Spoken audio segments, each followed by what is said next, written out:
వీటిలో బ్రేకింగ్ చూసిన విపక్ష పార్టీల నేతలు ఇవాళ మరోసారి సమావేశం కానున్నారు. ఈ సమావేశానికి 26 పార్టీల నుండి 53 మంది ప్రతినిధులు హాజరు కానున్నారు. ఈ నెల 20న ప్రారంభం కానున్న పార్లమెంట్ సమావేశంలో అనుసరించాల్సిన వ్యూహంతో పాటు 2024 ఎన్నికల్లో ఎంపీ సీట్ల కేటాయింపు, ఉమ్మడి ఐక్య కార్యాచరణ విషయంపై చర్చించనున్నారు. అంతేకాదు ఆయా రాష్ట్రాల్లో ఎన్నికల సభల నిర్వహణపై చర్చిస్తారు. కనీస ఉమ్మడి కార్యక్రమం నిర్వహణ కోసం సబ్ కమిటీ ఏర్పాటు చేయాలని విపక్ష పార్టీలు భావిస్తున్నాయి. ఈ కూటమికి ఏ పేరు పెట్టాలనే దానిపై కూడా చర్చించనున్నారు. ఇవాళ మీటింగ్ కు శరద్ పవార్ హాజరవుతారని ఎన్సీపీ అధికార ప్రతినిధి వెల్లడించారు.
మరోసారి సమావేశం కానున్నారు.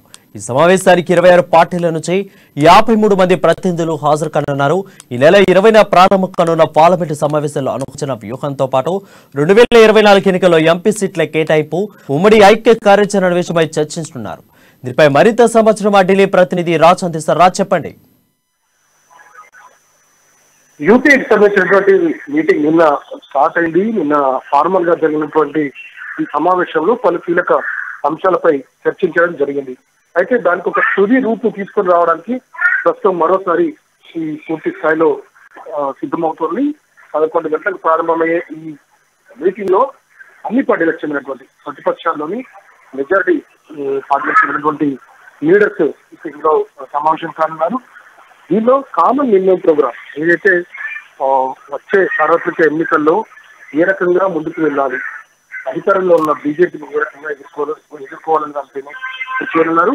ఒకవేళ లోకల్లో ఉన్నటువంటి ప్రాంతీయ పార్టీ అభ్యర్థి బలంగా ఉంటే అటువంటి సమయంలో ఇతరులు అంటే అదే అలయన్స్ కి చెందినటువంటి ఇతర పార్టీల నేతలు ఇతర అభ్యర్థిని నిలపొద్దు అనే ఒక సూచన మొదట వినిపిస్తోంది.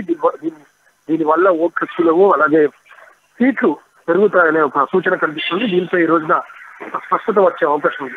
మరోవైపు తమ కూటమికి ఒక పేరు కూడా డిసైడ్ చేసి దాన్ని అనౌన్స్ చేసే అవకాశం ఉంది.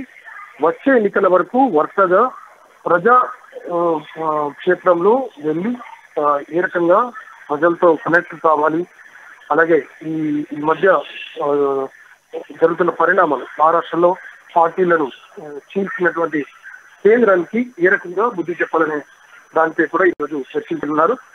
సాయంత్రం 6 గంటలకి దీనిపై పూర్తి స్థాయి అవకాశం ఉంది. చూసుకున్నట్లయితే ఎన్డీఏకి వచ్చేసరికి కేవలం తెలుగు రాష్ట్రాల్లో ఉన్న పవన్ కళ్యాణ్ కు మాత్రమే ఆహ్వానం అందింది. ఇటు పక్క చూసుకున్నట్లయితే అంటే ఎక్కువ ప్రజాదరణ ఉన్న వైసీపీకి కానీ, ఇంతకు ముందు పార్టీలో ఉన్న చంద్రబాబు నాయుడు కానీ, ఇటు పక్క ఉన్న కేసీఆర్ కానీ అంటే వీళ్ళెవ్వరికి ఆహ్వానం రాకపోవడానికి అంటే తెలుగు రాష్ట్రాల మీద చిన్న చూపు చూస్తున్నారు అనేది ఒక అభిప్రాయం ఉంది. దీంట్లో ఎంతవరకు నిజం ఉంది? నిజానికి ప్రస్తుతం ఉన్న పరిస్థితుల్లో తెలుగు రాష్ట్రాల్లో తెలంగాణ కనుక గమనిస్తే గతంలో 3వ ఫ్రంట్ పేరుతో తెర మీదకి వచ్చినటువంటి జాతీయ రాజకీయాల్లో తెర మీదకి వచ్చినటువంటి కేసీఆర్ మరోసారి అదే విశ్వాసాన్ని కంటిన్యూ చేస్తారని డౌట్ తోనే వీరు దూరం పెట్టినట్టుగా తెలుస్తోంది. అటు యూపీ కావచ్చు, ఇటు ఎన్డీఏ కావచ్చు. మరోవైపు ప్రస్తుతం ఉన్న పరిస్థితుల్లో ఆంధ్రప్రదేశ్ లో మరోసారి అధికారంలోకి రావాలనుకుంటున్న తెలుగుదేశం పార్టీ కూడా గతంలో బీజేపీతో పోటీగా అంటే బీజేపీకి వ్యతిరేకంగా ఢిల్లీ కేంద్రంగా పలు కార్యక్రమాలు నిర్వహించింది.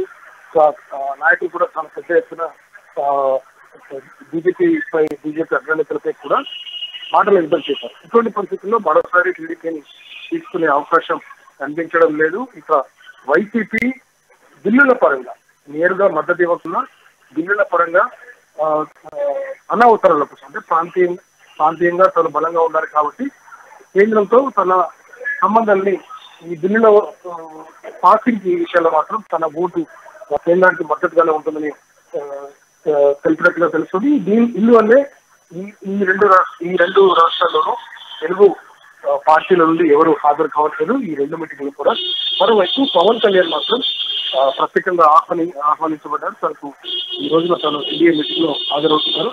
కానీ ఇక్కడ తెలంగాణలో మాత్రం కాంగ్రెస్ పోటీగా ఉన్నటువంటి నేపథ్యంలో యూపీఏ సంబంధించి మిత్రపక్షాల నుండి కానీ కాంగ్రెస్ నుండి కానీ వారికి ఆహ్వానం అందలేదు. రాజ్ చూసుకున్నట్లయితే నిన్న జరిగిన యూపీఏ మీటింగ్ లో శరద్ పవార్ గైర్హాజరయ్యారు. అంటే కొన్ని అనివార్య కారణాల వల్ల అని చెప్పారు. సో ఈ రోజు అదే విధంగా పశ్చిమ బెంగాల్ సీఎం మమతా బెనర్జీ కూడా నిన్న గైర్హాజరయ్యారు. ఈ రోజు ఇద్దరు కూడా వస్తారు అనేది అధికార ప్రతినిధులు అయితే వెల్లడించారు. సో ఈ ఖచ్చితంగా వచ్చే ఛాన్స్లు ఏమైనా ఉన్నాయా అంటే కాంగ్రెస్ కి వీళ్ళు వస్తే కొంత బలం చేకూరుతుందనే వాదన అయితే గట్టిగా వినిపిస్తుంది. ఈ మాటలు ఎంతవరకు నిజమంది? నిజానికి శరద్ పవార్ తన వ్యక్తిగత కారణాలతోనే రాలేదు. తన మొదటి నుండి కూడా ఎప్పుడైతే పార్టీలో చీలిక జరిగిందో అప్పటి నుండి కొంత డిసప్పాయింట్ అయినట్టుగా తెలుస్తోంది. మరోవైపు దీనికి సంబంధించి మమతా బెనర్జీ హాజరయ్యారు నిన్న. కాకుంటే ప్రస్తుత పరిస్థితుల్లో మమత ఒక కీలకమైనటువంటి పక్షంగా అంటే తన పార్టీ ఏదైతే ఉందో బలమైనటువంటి యూపీఏ అలయన్స్ గా ఉంది. ఇటువంటి పరిస్థితుల్లో శరద్ పవార్ కూడా హాజరైతే బాగుంటుందనే ఉద్దేశంతో తనకి వ్యక్తిగతంగా కూడా మరోసారి అగ్రనేతలు కాంగ్రెస్ అగ్రనేతలను కాల్ చేసి పిలిచినట్టుగా తెలుస్తోంది. ఈ రోజు తను హాజరయ్యే అవకాశం ఉంది. అయితే సాయంత్రం వరకైనా దీనిపై ఒక స్పష్టత వస్తుంది. ఒకవేళ హాజరైతే ఈ బలం ఏదైతే ఈ విపక్షాల మీటింగ్ ఏదైతే ఉందో దానికి ఒక రకంగా చెప్పాలంటే సార్థకత వచ్చిందని చెప్పుకోవచ్చు. Right, thank you Raj for the clear updates.